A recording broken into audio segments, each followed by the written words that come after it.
بسم اللہ الرحمن الرحیم۔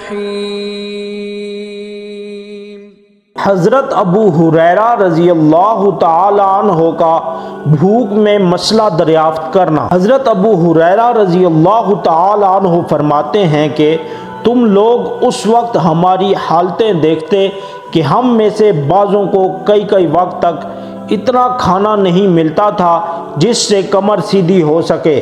میں بھوک کی وجہ سے جگر کو زمین سے چپٹا دیتا اور کبھی پیٹ کے بل پڑا رہتا تھا اور کبھی پیٹ پر پتھر باندھ لیتا تھا۔ ایک مرتبہ میں راستہ میں بیٹھ گیا جہاں کو ان حضرات کا راستہ تھا۔ اول حضرت ابو بکر صدیق رضی اللہ تعالی عنہ گزرے۔ میں نے ان سے کوئی بات پوچھنا شروع کر دی۔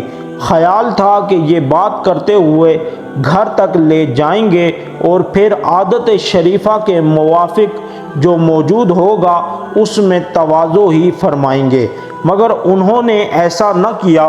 غالباً ذہن منتقل نہیں ہوا یا اپنے گھر کا حال معلوم ہوگا کہ وہاں بھی کچھ نہیں۔ اس کے بعد حضرت عمر رضی اللہ تعالی عنہ تشریف لائے، ان کے ساتھ بھی یہی صورت پیش آئی۔ پھر نبی اکرم صلی اللہ علیہ وسلم تشریف لائے اور مجھے دیکھ کر مسکرائے اور میری حالت اور غرض سمجھ گئے اور ارشاد فرمایا، ابو ہریرہ میرے ساتھ آؤ۔ میں ساتھ ہو لیا۔ حضور صلی اللہ علیہ وسلم گھر تشریف لے گئے۔ میں ساتھ اندر حاضری کی اجازت لے کر حاضر ہوا۔ گھر میں ایک پیالہ دودھ کا رکھا ہوا تھا جو خدمت اقدس میں پیش کیا گیا۔ دریافت فرمایا کہ کہاں سے آیا ہے؟ عرض کیا فلاں جگہ سے، حضور صلی اللہ علیہ وسلم کے لیے ہدیہ میں آیا ہے۔ حضور صلی اللہ علیہ وسلم نے ارشاد فرمایا، ابو ہریرہ جاؤ اہل صفہ کو بلا لاؤ۔ اہل صفہ اسلام کے مہمان شمار ہوتے تھے۔ یہ وہ لوگ تھے جن کے نہ گھر تھے نہ در، نہ ٹھکانہ، نہ کھانے کا کوئی مستقل انتظام۔ ان حضرات کی مقدار کم و بیش ہوتی رہتی تھی، مگر اس قصہ کے وقت 70 تھی۔ حضور صلی اللہ علیہ وسلم کا معمول یہ بھی تھا کہ ان میں سے 2 4 کو کسی کھاتے پیتے صحابی کا کبھی کبھی مہمان بھی بنا دیتے، اور خود اپنا معمول یہ تھا کہ کہیں سے صدقہ آتا تو ان لوگوں کے پاس بھیج دیتے اور خود اس میں شرکت نہ فرماتے، اور کہیں سے ہدیہ آتا تو ان کے ساتھ حضور اقدس صلی اللہ علیہ وسلم خود بھی اس میں شرکت فرماتے۔ حضور صلی اللہ علیہ وسلم نے بلانے کا حکم دیا۔ مجھے گراں تو ہوا کہ اس دودھ کی مقدار ہی کیا ہے جس پر سب کو بلا لاؤں۔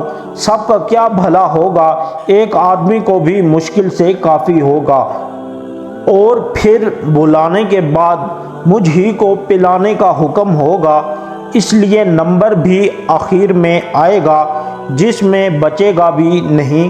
لیکن حضور صلی اللہ علیہ وسلم کی اطاعت کے بغیر چارہ ہی کیا تھا۔ میں گیا اور سب کو بلا لایا۔ حضور صلی اللہ علیہ وسلم نے ارشاد فرمایا کہ لے ان کو پلا۔ میں ایک شخص کے پیالہ حوالے کرتا اور وہ خوب سیر ہو کر پیتا اور پیالہ مجھے واپس دیتا۔ اسی طرح سب کو بلایا اور سب سیر ہو گئے تو حضور صلی اللہ علیہ وسلم نے پیالہ دست مبارک میں لے کر مجھے دیکھا اور تبسم فرمایا، پھر فرمایا کہ بس اب تو میں اور تو ہی باقی ہیں۔ میں نے عرض کیا کہ بے شک۔ فرمایا کہ لے پی۔ میں نے پیا۔ ارشاد فرمایا اور پی۔ میں نے اور پیا۔ بالآخر آپ نے عرض کیا یا رسول اللہ اب میں نہیں پی سکتا۔ اس کے بعد حضور صلی اللہ علیہ وسلم نے سب کا بچا ہوا خود نوش فرمایا۔